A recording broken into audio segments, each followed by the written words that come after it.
So, good afternoon. So we must specify the next question. So you are to do the next question as which question? May 2019.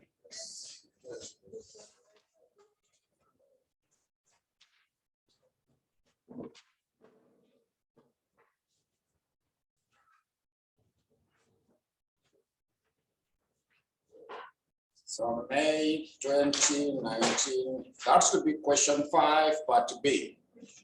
Yeah, so we go through May 2019.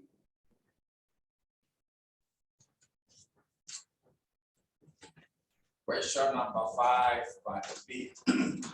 So that question is still about the issue to do the restructuring. So the question reads that Excellent Limited is considering acquiring Best Limited, a firm in the same industry, in order to consolidate its market share. A firm in the same industry in order to consolidate its market share. So Best Limited has been less profitable, so it has paid an average of only 20%, an average of only 20% in the taxes during the last several years.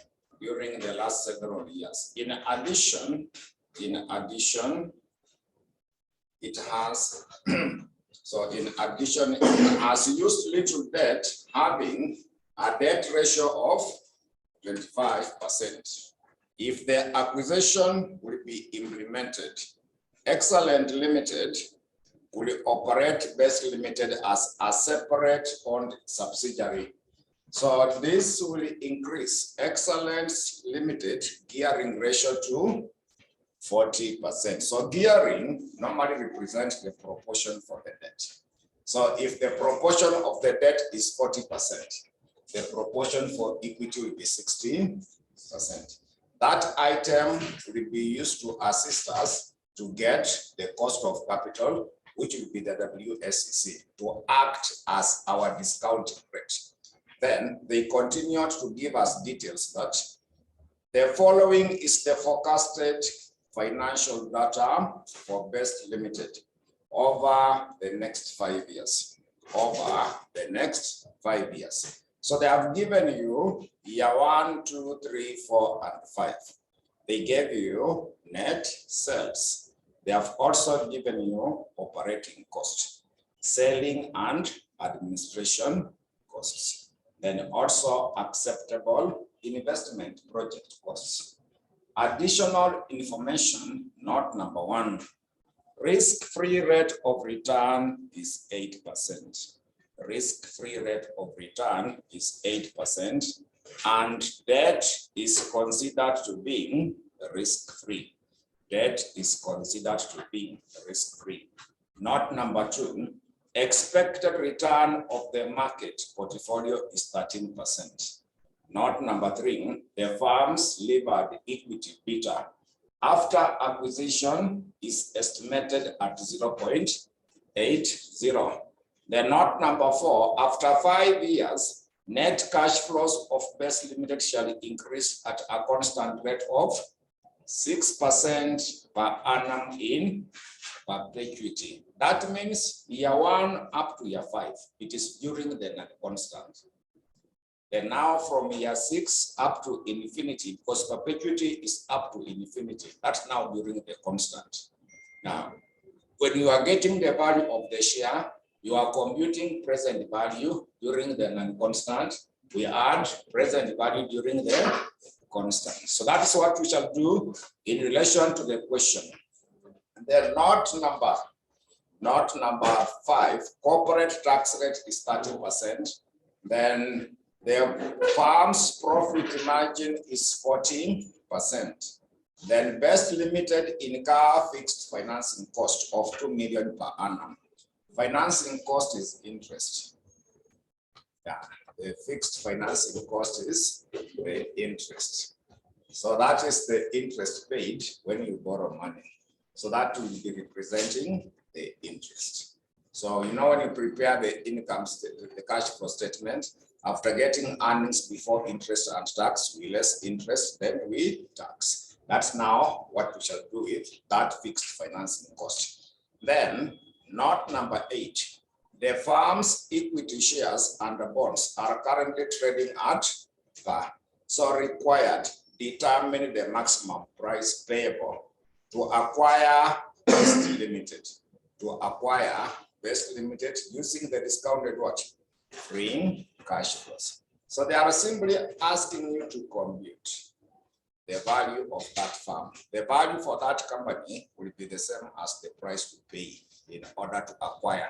So what we do, we get the discounting rate, we get the present value of the cash flows in the first 5 years, that is during the non-constant.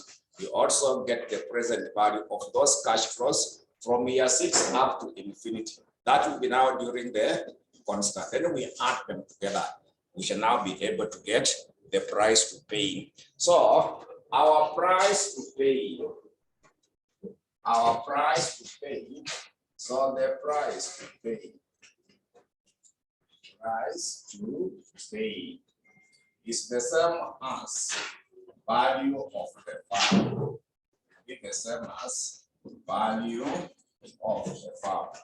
The price to pay will be the same as the value of that farm, whereby we add present value of the future benefits. Present value of the future benefits during the non-constant period. Non-constant period. Then we also add present value of the future benefits. Present value of the future benefits during the constant period. During the constant period. During the constant period. So to calculate the price to pay is the same as the value for the farm. We simply come up with present value of the future benefits during the non-constant period. We add present value for the future benefits during the constant period. So what we need to come up again is the cost of capital. So cost of capital is the same as the WSC. The cost of capital is the same as the WSC. Because there are only two components, it will be the weight of equity, cost of equity of the delivered farm, weight of the debt. So KD, which must always be after the tax.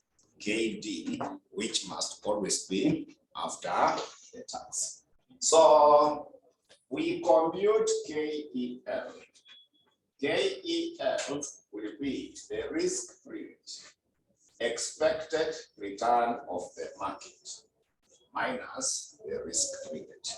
We multiply by the beta factor of equity for the delivered farm. So to get our cost of capital for the delivered farm. So risk-free rate was given to us. The risk-free rate was given to you in the note number 1. It was what percent? So you are given 8%. Expected return for the market in the note number 2. 13, also minus 8. Then beta factor of equity in the note number 3. The firm's levered equity beta is estimated at 0.8. So that now should give you the cost of equity for the levered firm. Cost of equity for the levered firm. And I put that here. I put that 12. So after that, now we can calculate our WSC. So the weight for equity, you can see up there, they say this will increase excellent limited gearing ratio to 40%. for gearing represent the proportion of debt, which is 40%. So which means the proportion for equity should be 60%. So 60% will be the same as 0.6 multiplied by 12, like that. Then we also add 0.4. So the cost of the debt, they had stated for you in the note number. They were able to state for us in the note number 1. Risk-free rate of return is 8%, and the debt is considered to be risk-free. So when the security is risk-free, the cost of that security will be representing. When the debt is risk-free, the cost of that debt will be the same as the risk-free rate, which is what percent? 8%. Yeah. But it must be after the tax. We have to tax. So the corporate tax rate was given as 30%. So multiply by 0.7, like that. Then add them together to give you the WSCC. Add them together to give us now the WSCC.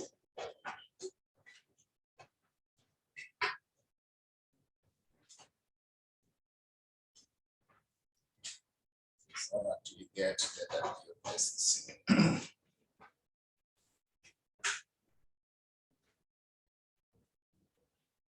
So roughly it is coming to which part? 9.44. Yeah, so we shall be using 9% for the sake of having the value which is in the table. So if it is more than 9.5, just round it off to 10%. But it is less than 9.5, isn't it? Yeah, so we shall just use 9% as our discounting rate. Then after that, we also prepare the cash flow statement. We also need to prepare the cash flow statement to get the cash flows to be discounted. To get the cash flows to be discounted, we prepare also the cash flow statement. We also need to come up with the cash flow statement. So this is how our cash flow statement will appear. This is now our cash flow statement. This is now meant to be our cash flow statement. So in our cash flow statement, there is year 1, there is year 1, year 2, year 3, year 4, and also year 5. We should be having year 1, year 2, year 3, up to year 5. So we start off with the net sales. We start off with the net sales. Start off with the net sales. So net sales for year 1, consider 50 millions. Year 2, 60 millions. Year 3, 75 millions. Year 4, 70 millions. Year 5, it is 65. Then I want you to go to the note number 6. You go to the note number 6. So note 6, they stated that the firm's gross profit margin is what percent? 40%. So normally, when you take the sales, you minus the cost of sales, you get the gross profit. So they have given you gross profit will be 40% of the sales, which means cost of sales will be 60% of the sales. So we minus now the cost of sales, which will be 60% of the sales, because the gross profit margin ratio is the gross profit expressed as a percentage of sales. So that means that the cost of sales must be 60%. So we less now the cost of sales, which must be 60% of that figure of the sales. So we less cost of sales, which should be 60%. 60% of the sales. So what is 60% of 50 millions? So this one will be 30 millions. 60% of 60 million should be what? 36. 6 million. How about 60% of 75? Then 42. And finally, 39. Then there is other expenses there. So there is also operating costs. Also less the operating costs. Also minus operating costs. So operating costs were given. Year one, it is how much? 5 million. Year two, 10 million. Year three, 15 million. Year four, 15. Then 12. The next item there will be selling and administration costs. We also less the selling costs, selling and administration costs. So selling and administration cost. This one will be 10 million. This other one will also be 10 million. Next is 8 million. The other one is 9. The next one is 11 million. So that next item, they have also indicated that acceptable investment project cost. That is a capital expenditure. Investment cost is a capital expenditure which is not taxable. We shall subtract it after we have taxed. Now, project investment is a capital expenditure which is not taxable. So we shall only subtract it after we have done what? We have taxed. So what we need now to less, there was another item you are given in the note number 7. Note 7, they had also given us that the farm will incur fixed financing cost, which we calculate is interest. So we also less the fixed cost, the financing cost. We also minus the financing cost. Financing costs minus the financing cost. So that figure is interest and it is fixed at 2 million only. It's 2 millions all through. So let us now get the earnings before the tax. So what we get there, when you minus these 4 items from the next sets, we now get the earnings before the tax. Now get the earnings before the tax. Now come up with the earnings before the tax.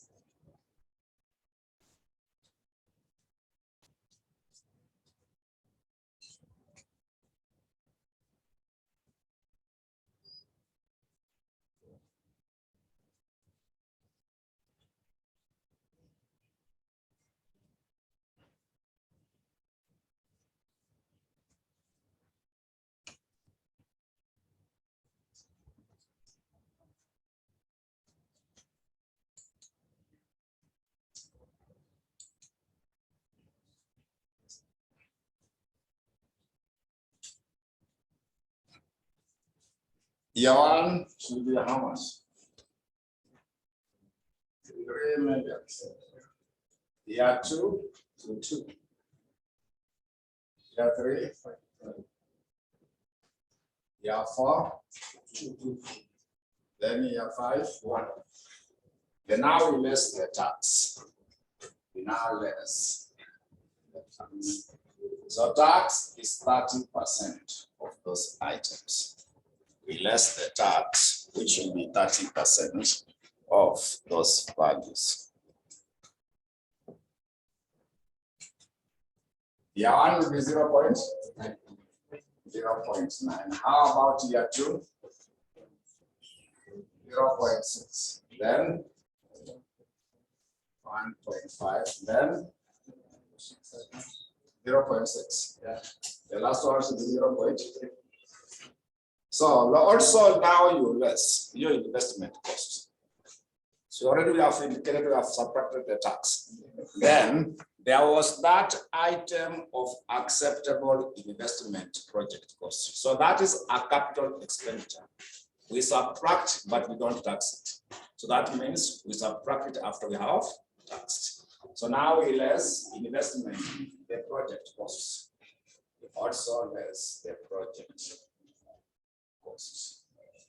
We also subtract the project cost. So the project cost, we give you the figures 0.5 millions, also 0.7, also 1.6 millions. There is also 1.2 millions, then also 0.2 millions. So once you minus, you now get the free cash flows.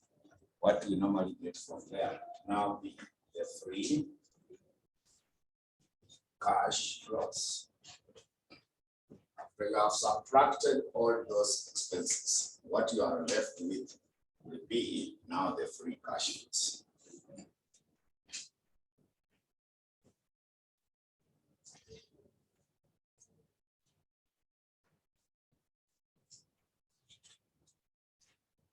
So we come up with now the free cash flows.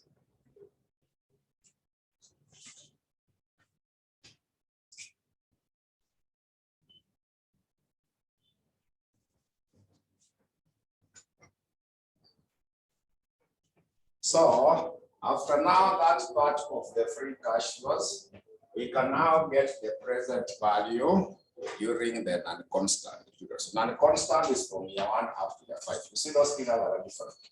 Yeah, so let us now get the present value of the cash flows or present value of the benefits during the non-constant period.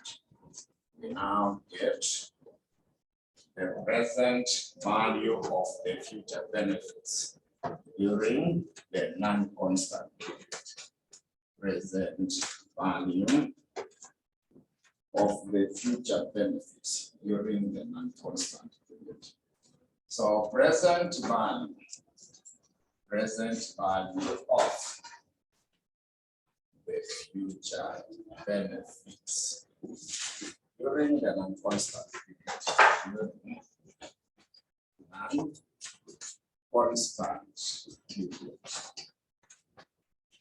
So we compute present value of the future benefits during the non-constant period. So during the non-constant is from year 1 up to year 5. So we shall be having the year then cash flows. And present value interest factor. It was meant to be, we got 9%, but we rounded off. Was it 9%? The WSCC, that is your discounted rate. So year 1, 2, 3, 4, up to year 5. So year 1 was how much? The free cash flows. So that to complete to say 1.6. Year 2, 0.7. And year 3, 1.9. How about year 4? 0.2.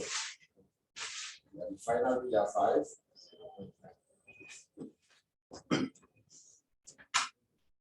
0.5 meters. Yeah. So go to the table, we use the first table.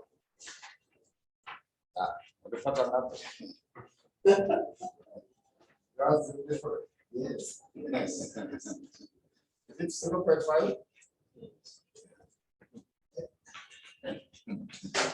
So in the table, what is 9% in year 1? 0.9. 1.7. How about year 2? 0.817. Year 3? 0.7. Year 4? 0.704. Finally 0.619. So multiply these figures and those values, then you get the present value.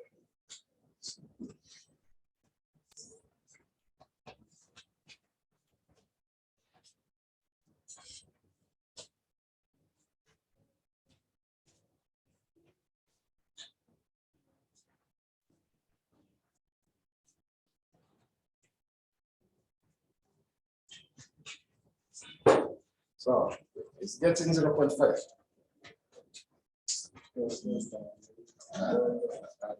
Yeah.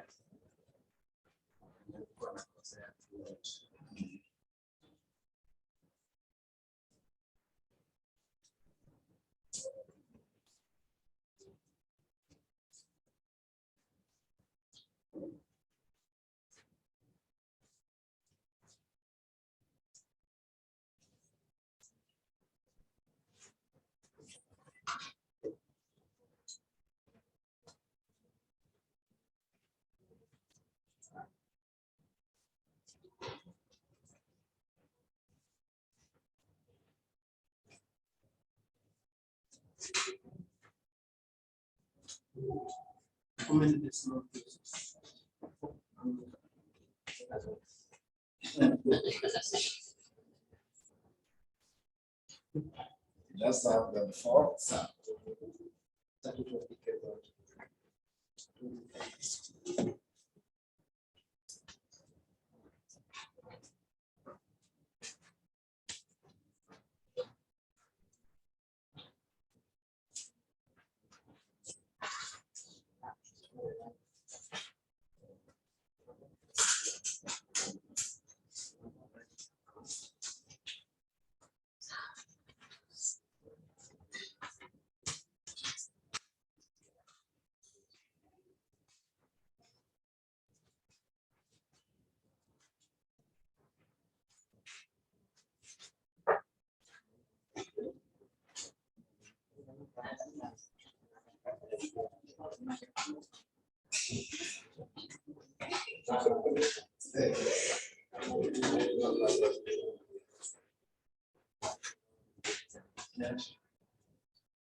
That's this one.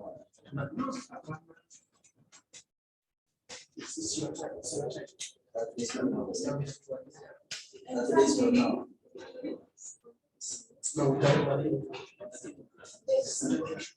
I'm sorry. Where?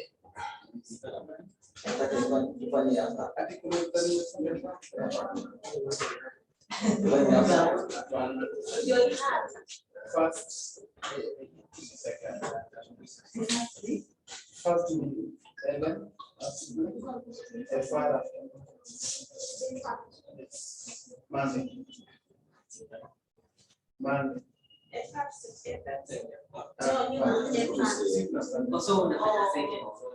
So, second, you're going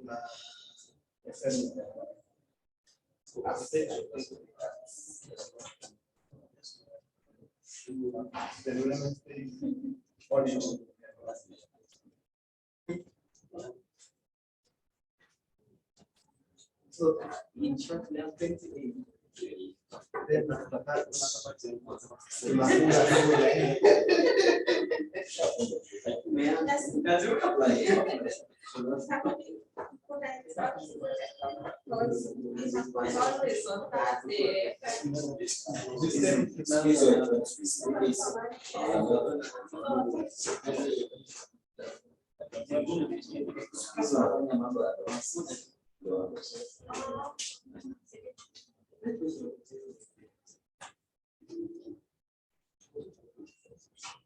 quando fica aí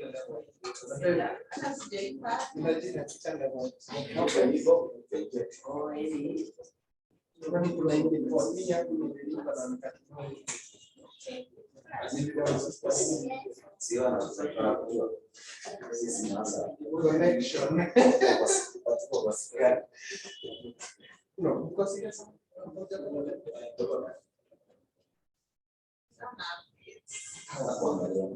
Let me see. The symbol.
So that's now during the non-constant. We also compute during the constant. We also compute the present value of the future benefits during the constant period. Also compute during the constant period. Now also come up with present value of the future benefits during the constant period. So when it is constant, it is P(O). So P(O) should be equal to P of 1 plus G divided by KE minus G. That present value interest factor. The present value interest factor. So it should be 9%, because we want to convert it to 0. 9% in year 5. Because this one will be year 5, also that one is year 5. Because we convert it to 0. Convert. So during the constant, you are converting it back to 0. because this one is 0, but now, sorry, this one is 0, but this dividend is the one for year 5. So that going forward, come out of that question. So in the question, so this KE is the discounting rate. We make it as the new basis. That cost of capital will be that the new basis, and it is the same as the discounting rate. So our GO is the dividend in our free cash flows in year 5. Remember the 0.5 millions? Our free cash flows in year 5 is our GO. Is it 0.5 millions? Yeah, so then you go back, then you check in the note number 4. After 5 years, the net cash flow of this limited increased to at a constant rate of what percent? So 6% is the same as 0.06. We divide by the KE is now your WSC, which is 9%. 9% is the same as 0.09. Also subtract 0.06. And now you multiply by 0.6499. That was what was 9% in year 5.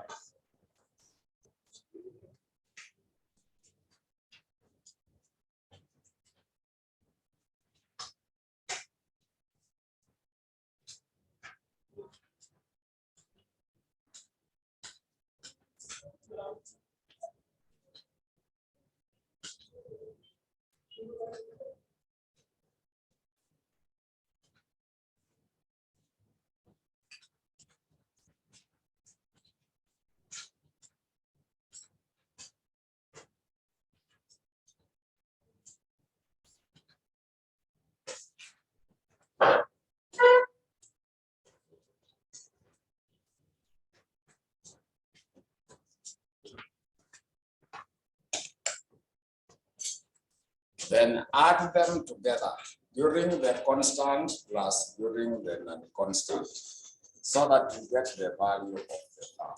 So add the two figures together.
After that, 15.48. 15.48.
So that should be now the price to pay for that question.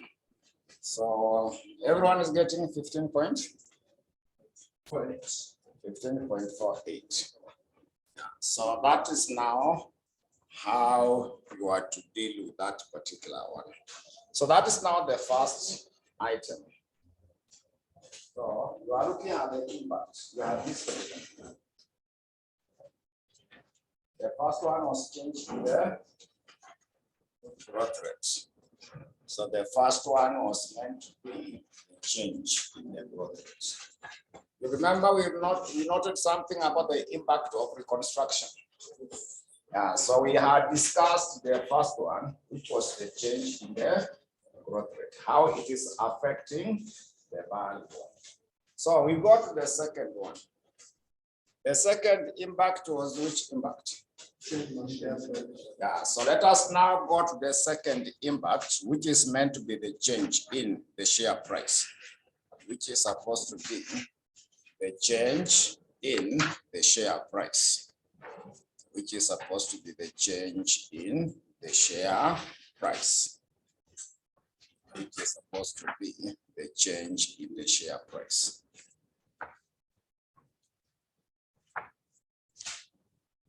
So we go to the one for the change in the share price.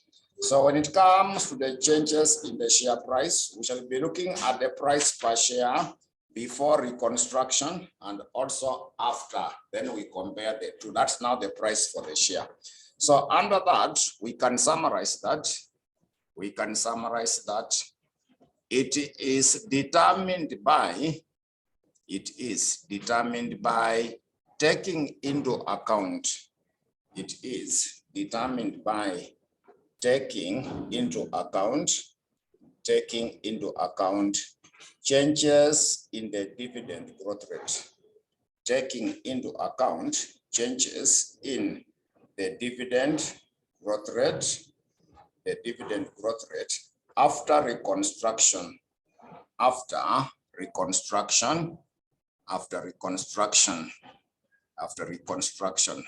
Therefore, the share price can either increase or decrease. Therefore, the share price can either increase or decrease. The share price can either increase or decrease. The share price can either increase or decrease. So we start with the question for September 2021. Question number 2, part B. September 2021. Question number 2, part B. September 2021. Question number 2, part B. September 2021. Question number 2, part B.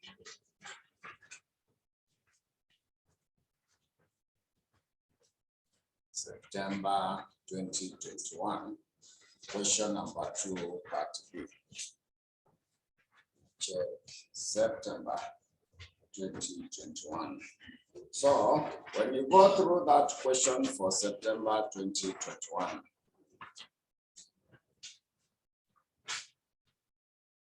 September 2021.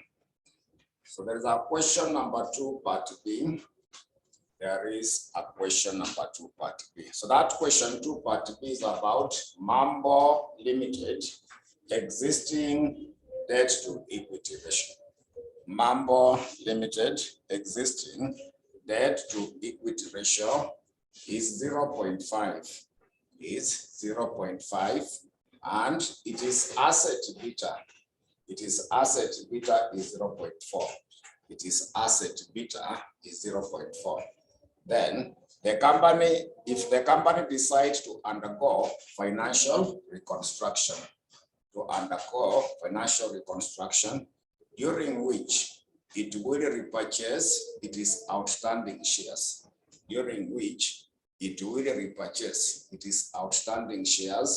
using borrowed debts. using the borrowed debt. This will change, it is debt to equity ratio. It will change, it is debt to equity ratio to 0.9. Debt to equity ratio to 0.9. So additional information, note number 1. Risk-free rate is 6%. The return on the market portfolio is 14%. Return on the market portfolio is meant to be 14%. The note number 3, the firm adopts 60% payout ratio and expect to generate earnings per share of 6.0 in the current financial year. Earning per share of 6.0 in the current financial year. Note number 4, the firm will generate net income. The firm will generate net income of 12 million, and the equity capital is meant to be 96 million. Equity capital is meant to be 96 million. The corporate tax rate applicable is meant to be 30%. The corporate tax rate applicable is meant to be 13%. So required, Roman letter 1, the firm's levered equity beta. The firm's levered equity beta before and after the financial reconstruction. Before and after the financial reconstruction. Then Roman letter 2, the firm's cost of equity before and after the financial reconstruction. Then finally, analyze the impact of the financial reconstruction on the firm's share price. On the firm's share price. So we start off with the Roman letter 1. We start off with the Roman letter 1. So that Roman letter 1 is the firm's levered equity beta before and afterward financial reconstruction. So when it comes to calculating the beta factor of equity, so we start with before. We start off with before. We start off with before. So there are terms there we need to understand them. We normally have asset beta. We have some terms like now the asset beta. There is the asset beta, and also there is what we refer to as equity beta. So those terms, we normally count them across them in the question. So when it comes to the asset beta has been given to you. You can see up there, Una markets, Marble Limited existing debt to equity ratio is 0.5, but they have given us something about the asset. So asset beta is normally beta factor of equity of an unlevered firm. When they give you asset beta refers to asset beta is the beta factor of equity of the unlevered firm. The beta factor of equity of the unlevered firm. It is meant to be the beta factor of equity of the unlevered firm. It is the beta factor of equity of the unlevered firm. But equity beta is the beta factor of equity for the levered firm. Equity beta is meant to be the beta factor of equity of the levered firm. It is the beta factor of equity of the levered firm. It's meant to be beta factor of equity of the levered firm. It should be the beta factor of equity of the levered firm.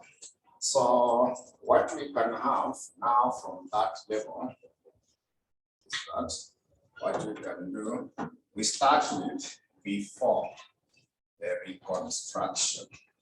So before the reconstruction, the question was asking you levered equity beta. So the beta factor of equity of the levered firm is supposed to be given by beta factor of equity for the unlevered firm. Then 1 plus D over E. Then 1 minus the tax rate.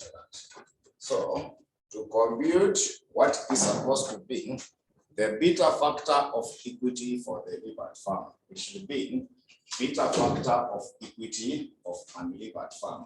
Then 1 plus D over E in the brackets of 1 minus the tax rate.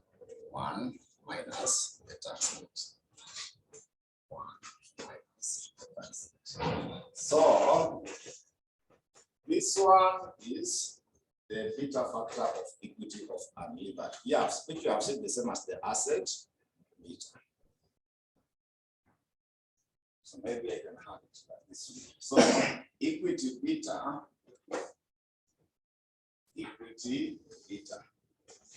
maybe we can have it this way. So equity beta, is equal to the asset beta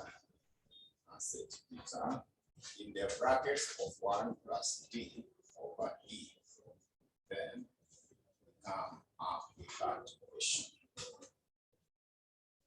So that now to compute is the same as beta factor of equity for the unlevered.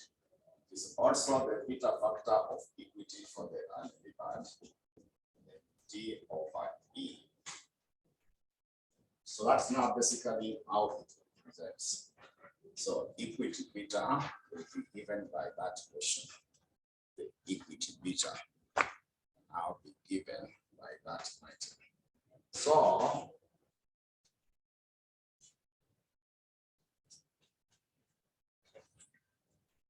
asset beta, you are given which figure? You are given 0.4. So you are given 0.4. Then 1 plus. So even still in the first paragraph, they gave you the existing debt to equity ratio. You can see existing debt to equity ratio. That is D over E. Debt to equity ratio is D over E. So the existing, because you are calculating before, we use the one for the existing, which is 0. So that figure is 0.5. Then 1 minus 0.3. So we come up with that question. So that's now before the reconstruction. That's now going to be for the reconstruction.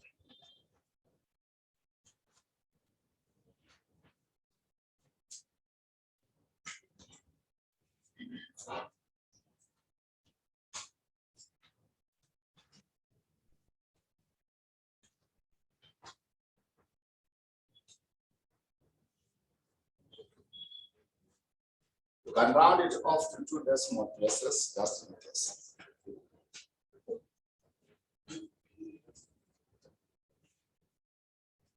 You get 0.5. So you get 0.54. Yeah, so that's now before. We now also check the one after.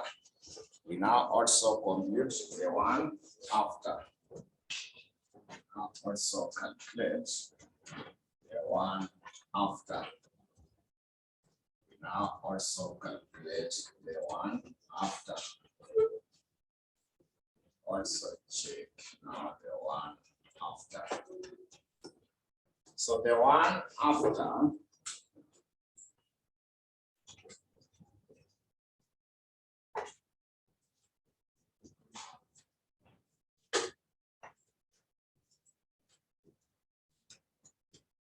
now also get the one after. So the one after can also be given in that manner.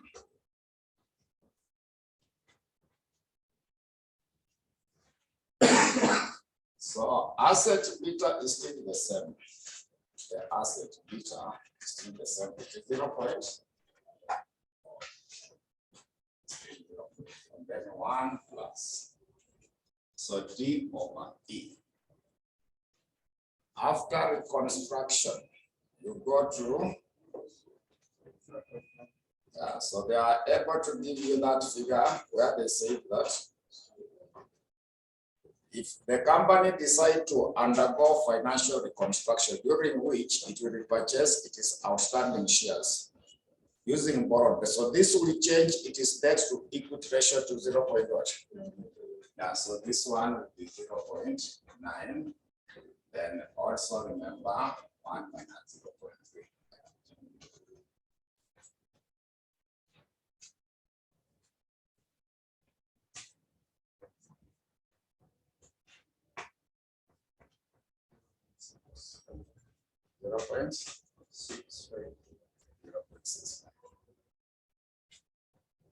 So that should be after.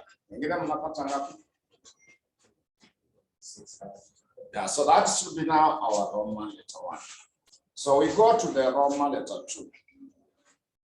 It is the firm's cost of equity before and after financial reconstruction using the capital asset pricing model. Using the capital asset pricing model. So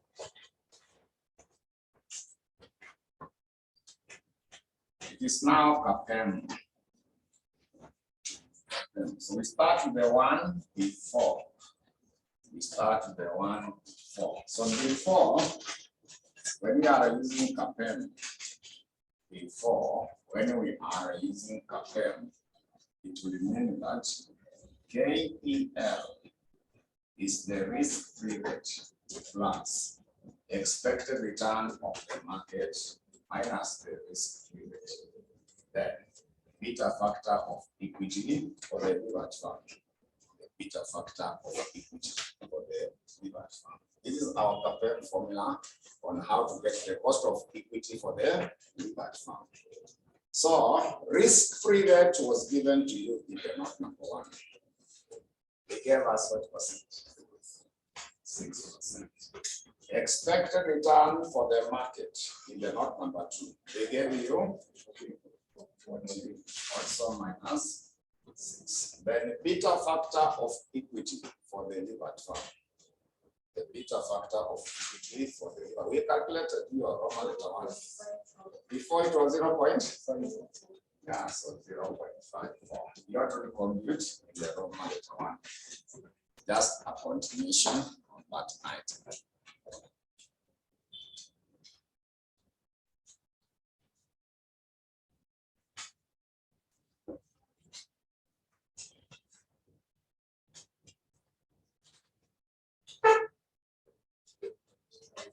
So 10.32. So we check the one after. We check now the one after. So after, also KEL will be the risk-free rate. Also expected return of the market minus the risk. Risk-free rate will be 6. Expected return for the market is 14, also 6. So what is that beta factor of equity of the levered fund? 0.65.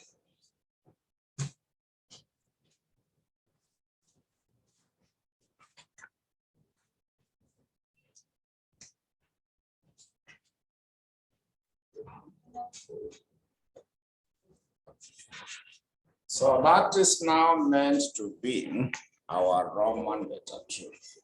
Now we go to the Roman letter 3, where they were asking you to analyze the impact of the financial reconstruction on the firm's share price. On the firm's share price. So to get the price or the share price, so to calculate the share price. Share price. So share price is the same as PO. Should be given by DO 1 plus G divided by KE minus G8. So to get the share price, it is PO in the brackets of, sorry, PO should be equal to DO in the brackets of 1 plus G. Then we divide by KE minus G. So constant growth rate, we calculate it using the retention ratio method.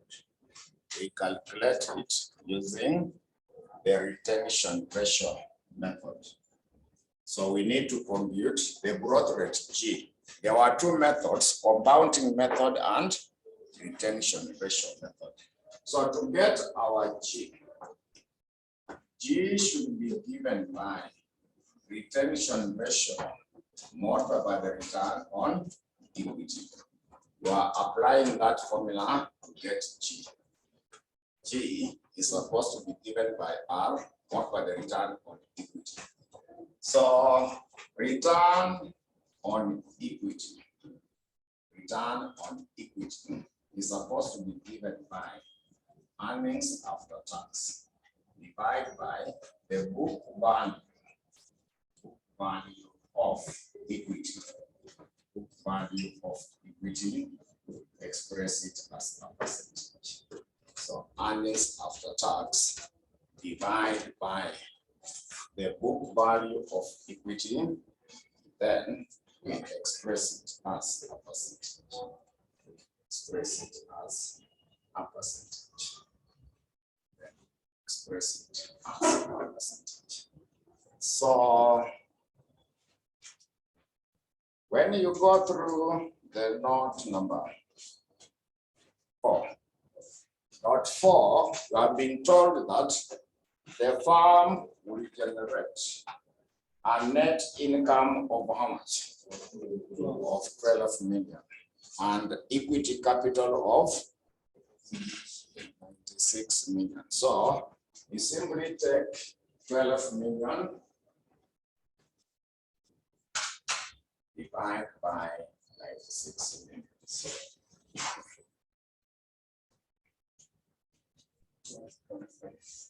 12.5. Yeah. So 12.5%. Then now G. Retention ratio was given because they gave you the dividend payout ratio. Are you able to see our note number 3? Yes. The firm adopts 60% payout ratio and it expects to generate. Yeah, so if they pay out 60%, they retain which percentage? Yeah, so our retention ratio will be 40%. Then our return on equity is 12.5%. It's 12.5%.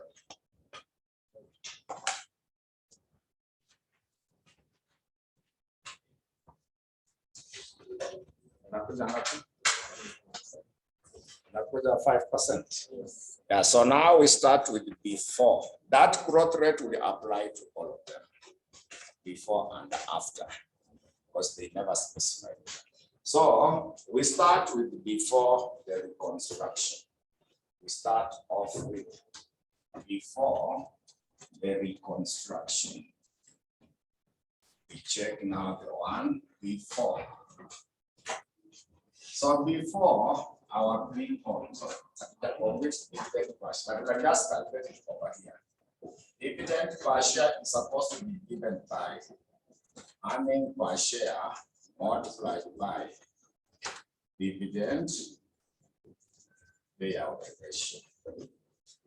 Earning per share multiplied by the dividend payout ratio.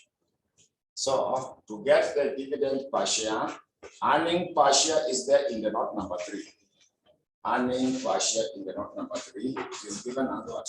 36. So multiplied by the dividend payout ratio. Dividend payout ratio is meant to be 60%. So how much is the dividend per share? So it will be 3.6. So now when it comes to this point before, our dividend per share is 3.6. Then 1 plus G. So G is meant to be the constant dividend rate, which we calculated because which EG into the pattern 5%. Then KE need the cost of Roman letter 2. See Roman letter 2 before. What was our KE in the Roman letter 2? 10.32. So which is the same as 0.1032. Also minus 0.05. So that's how we get the price of the share before the reconstruction. Before the reconstruction. That is now before the reconstruction.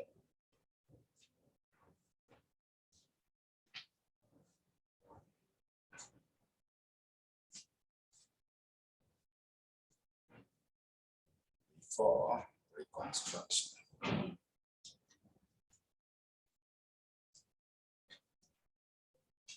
Then we also now check the one after.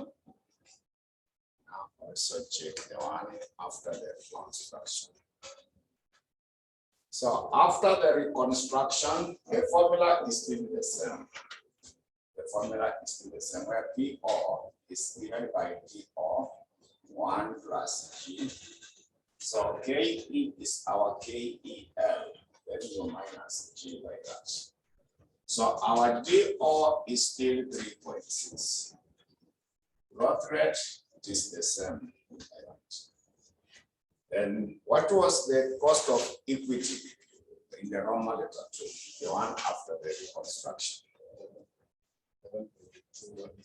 So that is the same as 0.1122. Which one? 1126. It was 11.2. Just 2. Then also subtract 0.05. So we want to compare the two prices and see what we get from there.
So what impact does it have? Has the price increased or decreased when you compare the two? Yeah, so maybe we can comment that the financial reconstruction would lead to a decrease. The financial reconstruction would lead to a decrease in the share price it will lead to a decrease in the share price. It will lead to a decrease in the share price. It leads to a decrease in the share price. So there is another question similar to that. May 2021, question number 4, part C. May 2021, question number 4, part C. Also check the one for May 2021.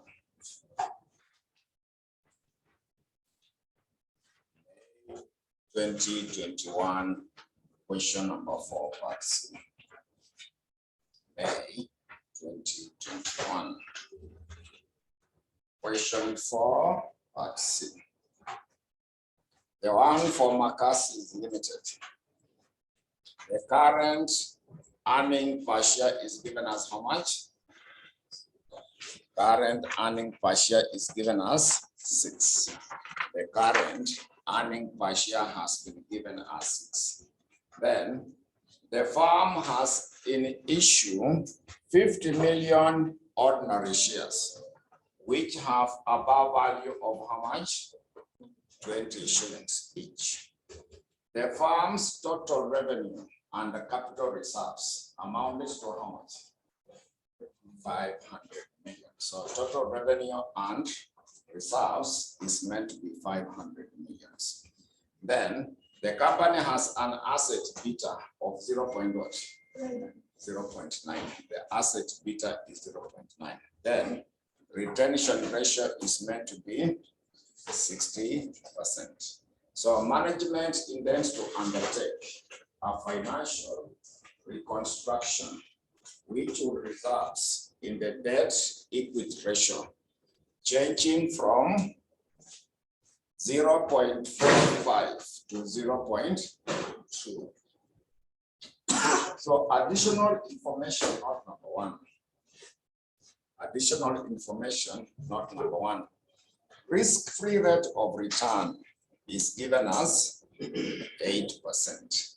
Expected rate of return of the market portfolio is given as what percent? 18%. So corporate tax rate is 30%. The corporate tax rate has been given as 30%. Then note number 4, the firm return on equity. Before and after financial reconstruction will do what? Will remain unchanged. That also means that the growth rate before and after will remain the same assumption that we have used on that question. So required, evaluate the impact of the financial reconstruction on the firm's what? Share price. They would like you to calculate the price of the share. So to come up with the price of the share, come up with what is meant to be the price of the share. So to calculate the price of the share. So price of the share, it is supposed to be given by the previous. So, but the first thing we need to compute is the growth rate. The growth rate, we still use the retention ratio method. We still use the retention ratio method. So to compute our G, it is the retention ratio multiplied by the return on equity. It is the retention ratio multiplied by the return on equity. So return on equity is given by earnings after the tax. Earnings after the tax. Then we divide by the book value of equity. Book value of equity. We express it as a percentage.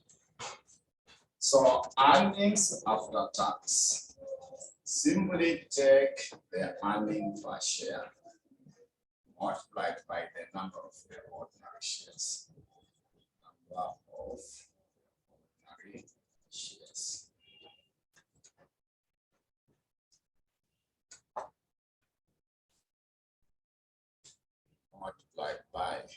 number of ordinary shares.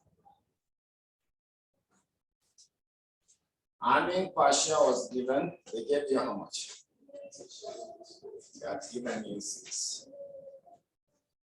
Then, what are you given as the number of the ordinary shares? 50 millions.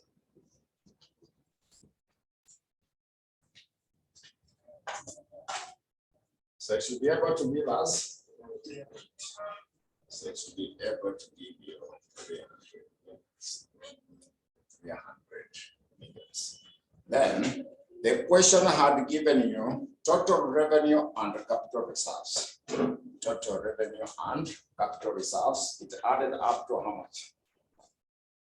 500 millions. So total revenue and capital reserves. We want to get the capital reserves from that total revenue. It acquires earnings after the tax. That will be now our revenue. So we subtract it from that total revenue plus capital reserves to be getting the capital reserve only. After getting the capital reserves, to get the book value of equity, you add those capital reserves and the book value of the ordinary shares. To get the book value of the ordinary shares, you can see the ordinary share is 50 million. The bar value per share is how much? 20. So that's now how we should come up with the book value of equity. So we have been given the total revenue and capital reserves. Total revenue and capital reserves. It is how much? 500 million. So total revenue and capital reserve is 500 million. So now let's convert figure the total revenue, or simply the total revenue minus the total revenue. Our total revenue is the 300 millions, which we have used to have there as our earnings after the tax. So that balance should be which here? So from there, we are looking for the book value of equity. Book value of equity. We are looking for the book value of equity. So to get the book value of equity, so you start the ordinary share capital. Ordinary share capital. Start off with the ordinary share capital. So for the ordinary share capital, you take the 50 million ordinary shares. Bar value per share is 20 shillings. So to get the ordinary share capital, the number of the ordinary shares are 50 million. Bar value per share is 20. So that should be able to give us how much? Then now you add capital reserves on that. You add the capital reserves. So capital reserves is supposed to be 200 millions. So now our total should be 1.12. So that's now our book value of equity. So once we have done that, we come back to get our return on equity. We come back up there to compute our return on equity. So that we get our return on equity. So our return on equity, earnings after tax, was it 300 millions? Now divide by 1200 millions. Then express it as a percentage.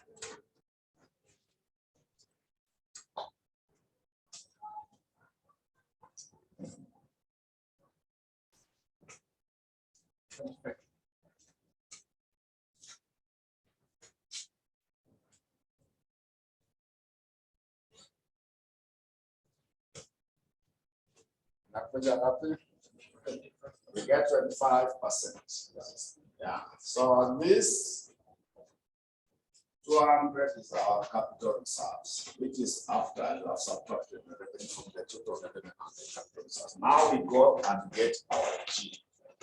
G should now be the constant. We now get G.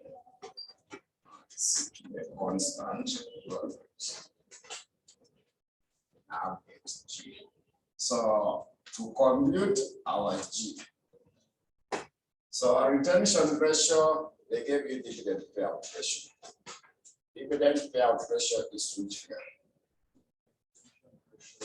60%. Retention ratio is 60%. Yes. Yeah, so get the 60% multiplied by the return on equity. 15%. So what should be now our brokerage? 60 times 25%. So it's a quarter that ilikuwa 25. Yes. Okay. Not 15. So it's a quarter that nakuja bia 15%. So now we go to before reconstruction because the growth rate will not change. You want now to check before the reconstruction. Check before reconstruction.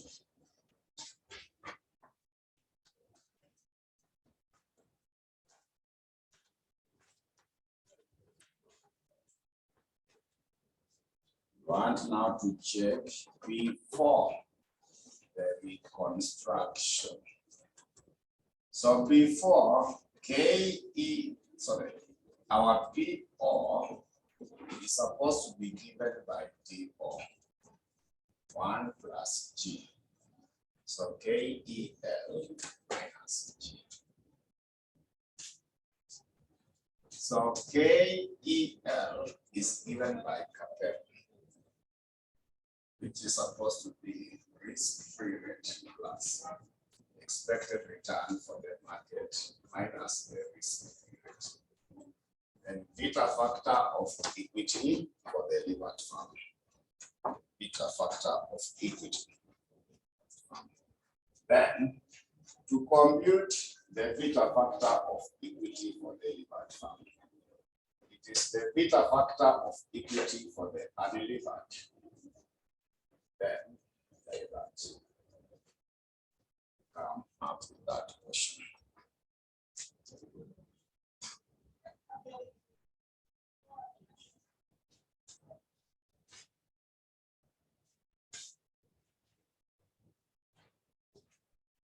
So beta factor for equity for the unlevered to Baliana is the asset beta.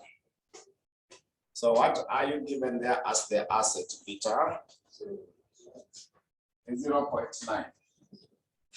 Then 1 plus. So debt to equity ratio. What is debt to equity ratio? Before it was changing from 0.45 to 0.2. So before it should be 0.45.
Nakuja which figure?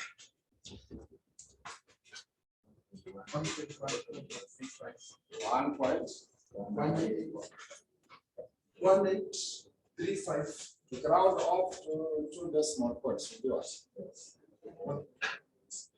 1.1. Then now you compute your KEL. So risk-free rate was given. So it is given as 8. Then we also add expected return for the market. It was 18. Also minus 8, then 1.1.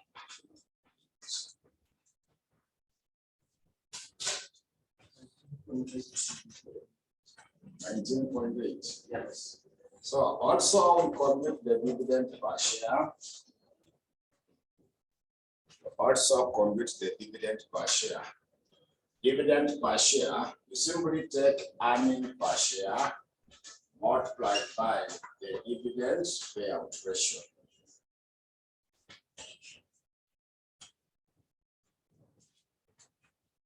Earning per share multiplied by the dividend payout ratio. So earning per share is which figure? 6. So dividend payout ratio must be 40% or 0.4. So that should be able to give us some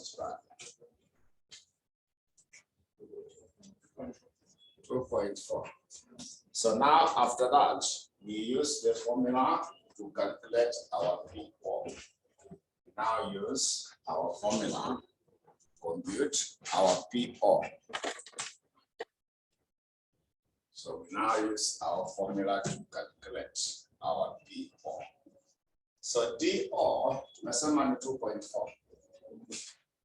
Then 1 plus G. G is the growth rate. We computed. It was which percent? So 15% is the same as 0.15.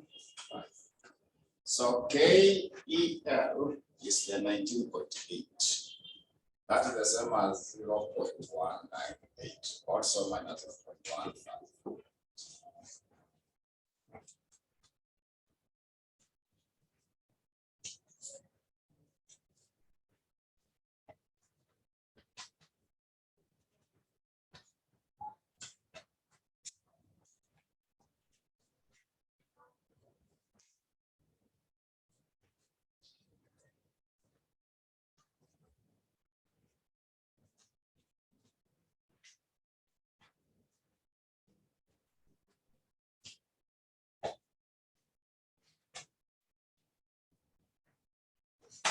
So that is now before. It is giving us which price? 57.5.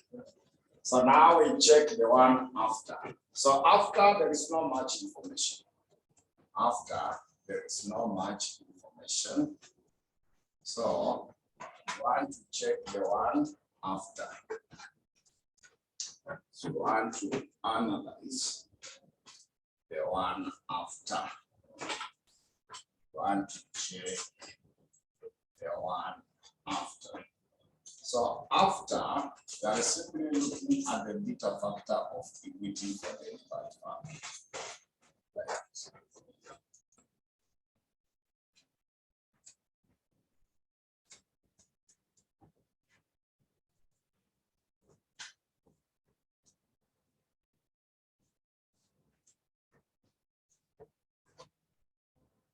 So the asset beta will not change. The asset beta will not change. It was which value? 0.9. Then 1 plus D over E. The debt to equity ratio was changing to 0.2. Then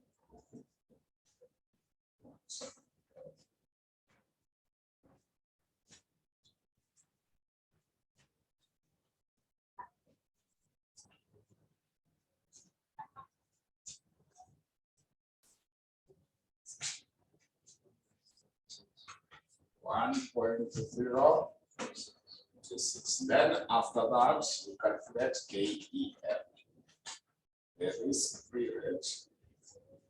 expected return of the market minus the risk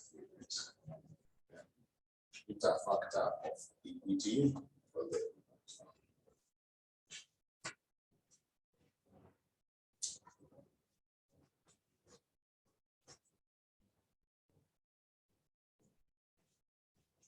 risk-free rate is still the same value, which was which value?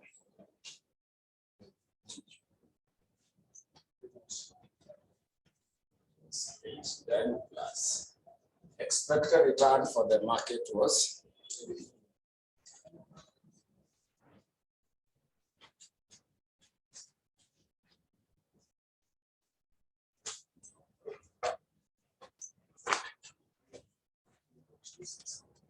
18.26.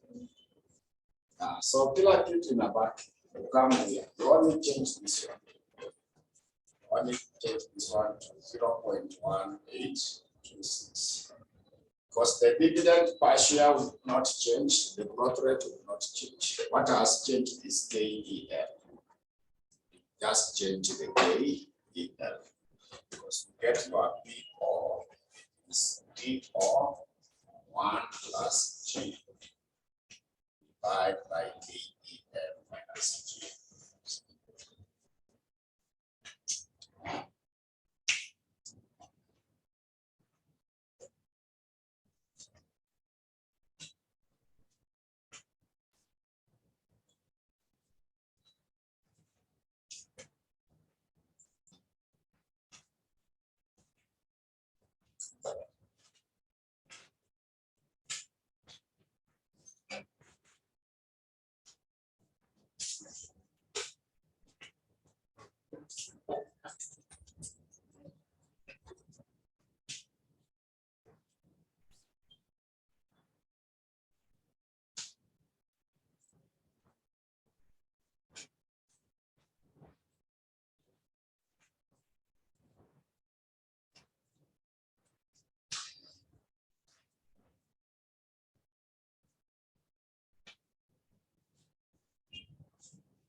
Has the price increased or decreased? So this time is has gone up. Yes. As a comment that it has led to an increase in the share price.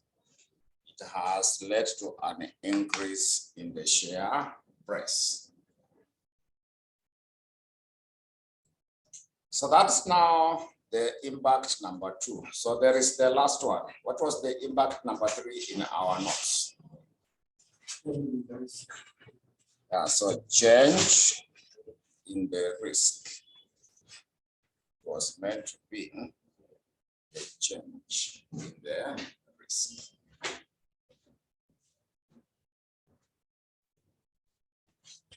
Number 3 is supposed to be change in the risk. So we can comment about the change in the risk that this involves the computation of the weighted average cost of capital. Computation of the weighted average cost of capital after the reconstruction. After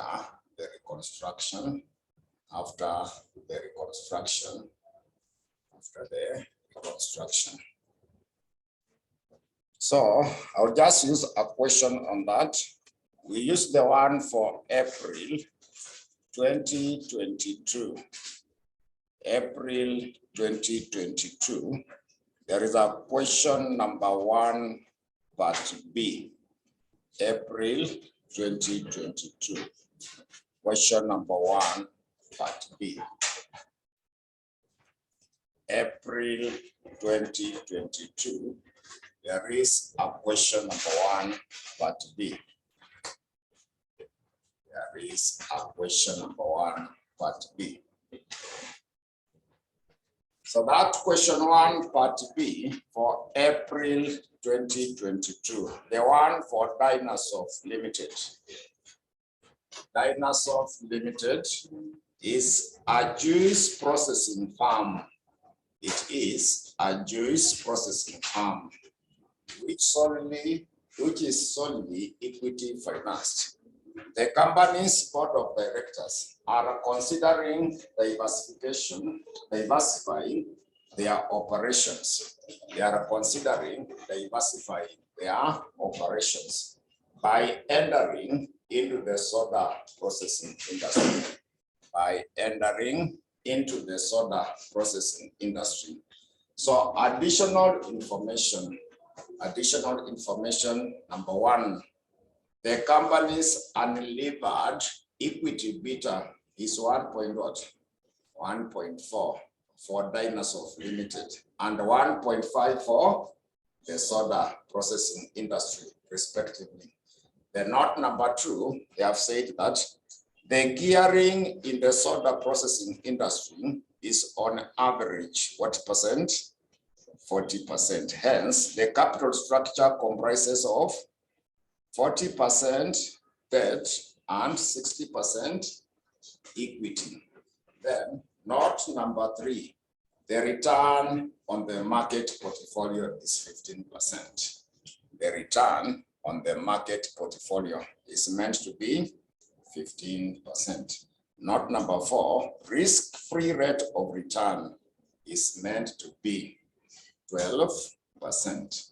Then, the debt finance is considered to be risk-free. Then hammered model should be used to determine the levered equity beta. We have just been using it, how to get the beta factor of equity for the levered. That's normally a hammered model. Then CAPM will be used to get the cost of equity. Then corporate tax rate is given as what percent? 30%. So now recommend suitable discounting rate. That the new investment, if the directors were to finance the new project as follows. So that means that the discounting rate is the same as the WSC. When the proportion, Roman letter 1, is 20% to and 80%. The other one is 50 and 80. So let us start with the Roman letter 1 because we are simply calculating the WSC. We start off with the Roman letter 1. Just start off with the Roman letter 1. So Roman letter 1, that particular Roman letter 1. So Roman letter 1 is meant to be 20% debt. 20% debt, and also it is 80% equity. So WSC will be equal to the weight of equity, cost of equity for the levered firm, plus the weight of the debt, and AD, which must always be after tax. Then we start off by calculating beta factor of equity for the levered firm, which is supposed to be given by beta factor of equity for the unlevered firm, then 1 plus D over E, then 1 minus the tax rate. So the question had given you in the note number 1, the unlevered equity beta. The unlevered equity beta. Now, we are in the soda processing industry. You can see that first paragraph. Dynasoft Limited is a juice processing firm, which is solely equity financed. The company board of directors are considering diversifying their operation by entering what? So we are evaluating the soda processing industry. So that Roman note number 1, we use the unlevered equity beta for the sort of processing, which is what value? So we use the 1.5. So this one will be 1.5 and 1 plus. So D is the 20%. You see our D is 0.2. Our E is 80%, 0.8. Then we come up with that question.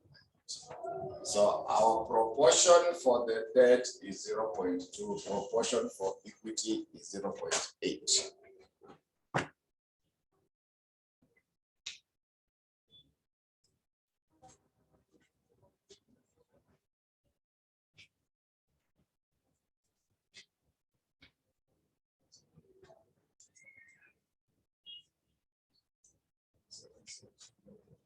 Okay. We get to 1.76. Yes. Then after that, you get KEL, the risk-free rate, expected return for the market minus the risk-free rate. The beta factor of equity for the levered farm. So the question, what is the risk-free rate? It's given us 12.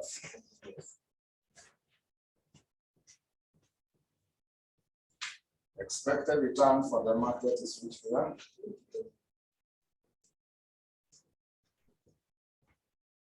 Then we multiply by 1.76.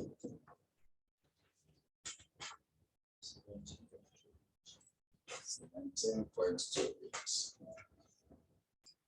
So now we get our W basis.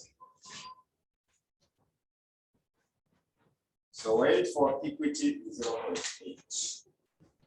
Weight for equity is 0.8. Then multiply by 17.28. The proportion for the debt is 0.2. The proportion for the debt is meant to be 0.2.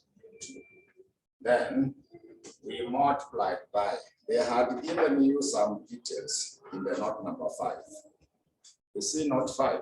Yes. Debt finance is considered to be, so that means the cost of the debt is the same as the risk-free rate, which is 12%.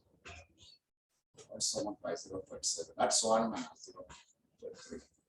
It must be after the tax. So when it is after the tax, multiply again by 0.7 because the corporate tax rate was 30%.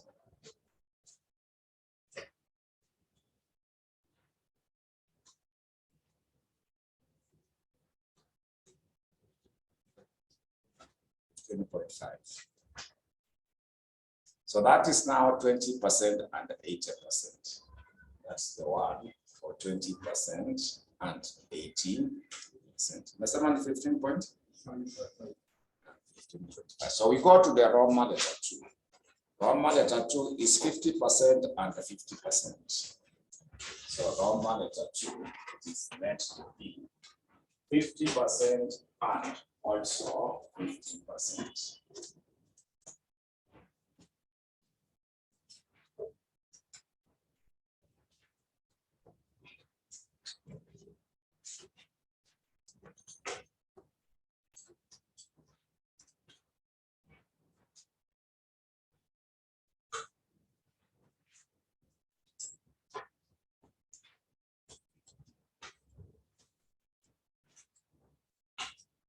So now to compute, we start off by calculating beta factor of equity for the levered.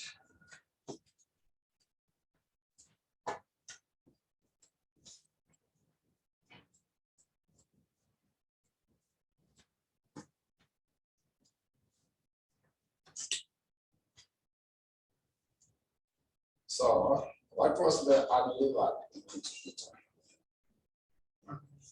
It's 1.5. Then 0.5 divided by 0.5.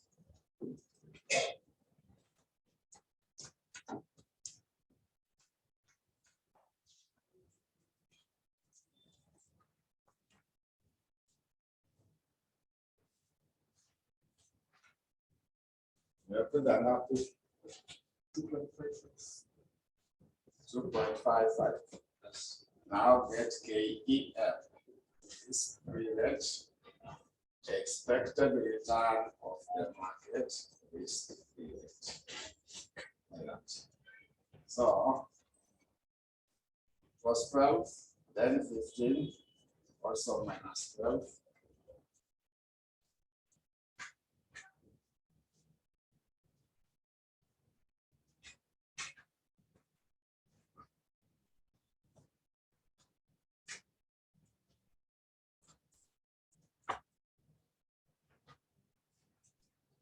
So 19.65. So now you get the WSCC.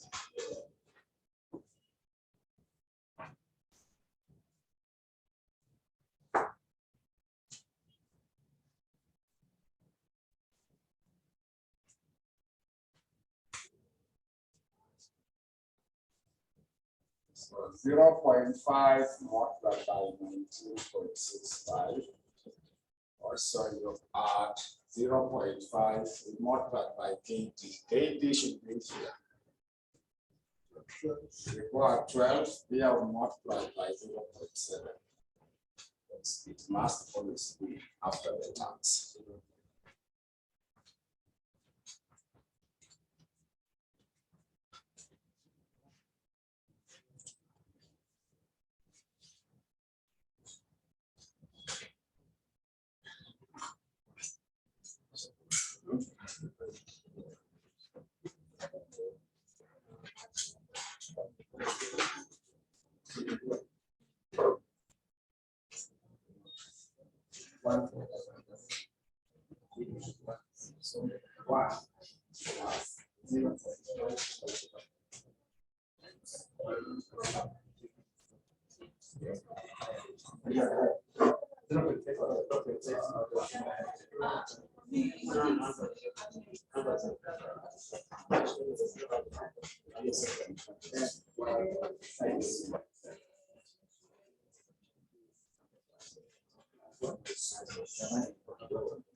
I'm so sorry.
So has it gone up or it has reduced? Yeah, so that means the risk has gone down because WSEC is the measure of the risk. So the conclusion is, so it's not required conclusion, sorry. The recommendation was just to get that cost WSEC. So because they wanted for each 4 months, so there was nothing we were comparing against. Just recommend the suitable discount. Your calculate. Yeah. Your kwanza ni which percent? 15.5. Then the second one is, yeah, so those are now the discount rates. They wanted to. So we shall do one more question in our next class. Then we shall have concluded your topic here, structure. Yeah. The previous two sittings were the test price. Remember to be finished was on May 20, then September. Now December. So they are likely to repeat the same. Even your pattern now. How to get the WSEC. But we shall do the one which is remaining in the next class, then we conclude on that. So let us stop there.